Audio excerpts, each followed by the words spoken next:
Throughout this week, Fox News has been going hard over Hillary Clinton's massive scandal where she personally hacked into all of Donald Trump's mainframes. And they've been covering it left, right, and well, mostly just right, but everywhere. Tying it to basically everything, including, as we talked about earlier this week, Maria Bartiromo claiming that the whole thing about Ukraine and Russia was being ginned up as a way to distract from the Hillary Clinton conspiracy theory.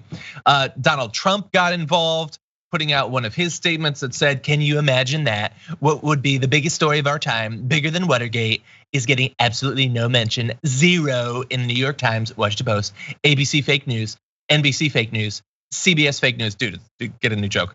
In the New York Times, Washington Post, blah, blah, blah, ratings at CNN and MSDNC. This is in itself a scandal. The fact that a story is so big, so powerful, and so important for the future of our nation is getting zero coverage from lamestream.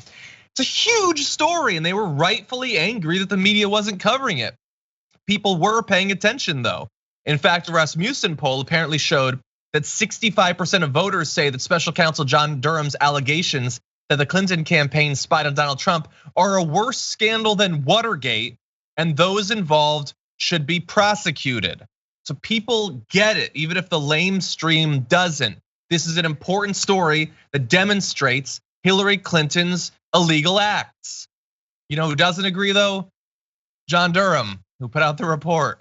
He has distanced himself from the Fuhrer and right-wing media over the filing. And after waiting a full week from when he put out his report and letting constant conspiracy theories develop, he now says, if third parties or members of the media have overstated, understated, or otherwise misinterpreted facts contained in the government's motion, that does not in any way undermine the valid reasons for the government's inclusion of this information. So, no, you guys have been totally off base. I'm distancing myself, but like, don't get mad at me. I'm just sitting here watching the right go crazy, Brett.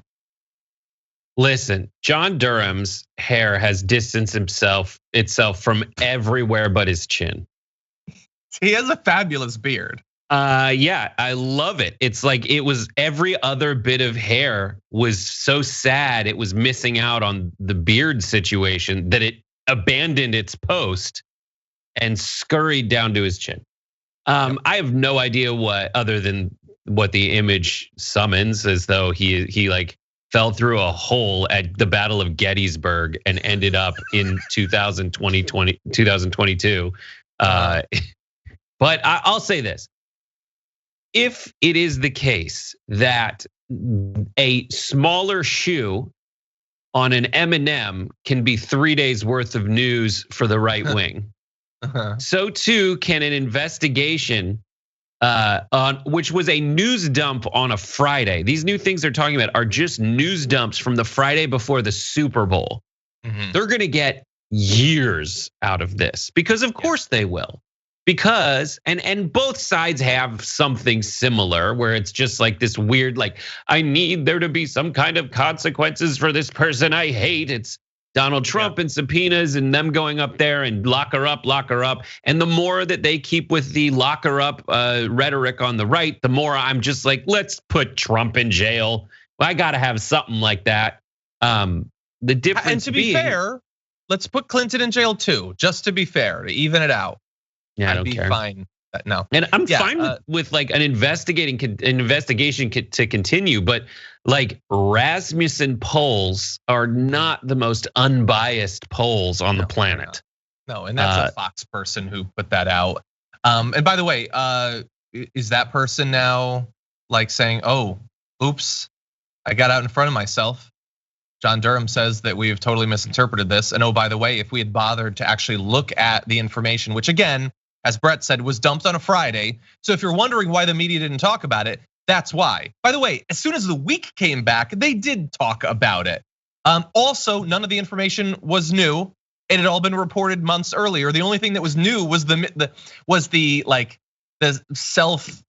self-involved biased misinterpretation of the news. But the thing is, nobody cared to actually read what the claims were and whether there was any evidence of it, whether it had anything to do with Hillary Clinton, which it did not. It was just convenient.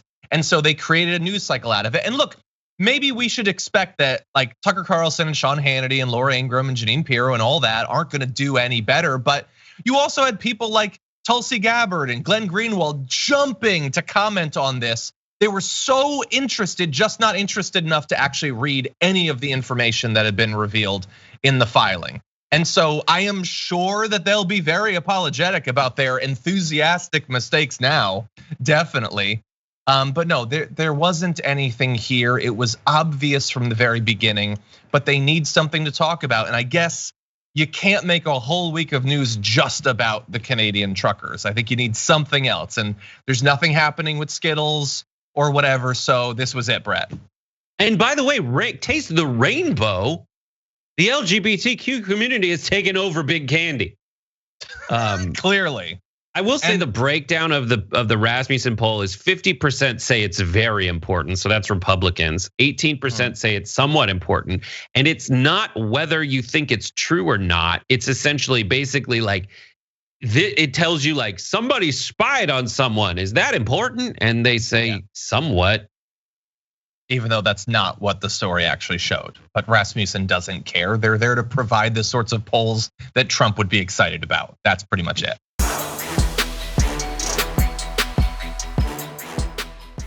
Check out the Damage Report podcast each day, wherever you get your podcasts, whether Pocket Casts or Stitcher or iTunes. You can join me as I give you the news and stories you want, with a range of co-hosts and interview guests jumping in on the fun each day. Again, that's the Damage Report, wherever you get your podcasts. And if you get them at iTunes, don't forget to rate and review. Sometimes I'll read them live on the show.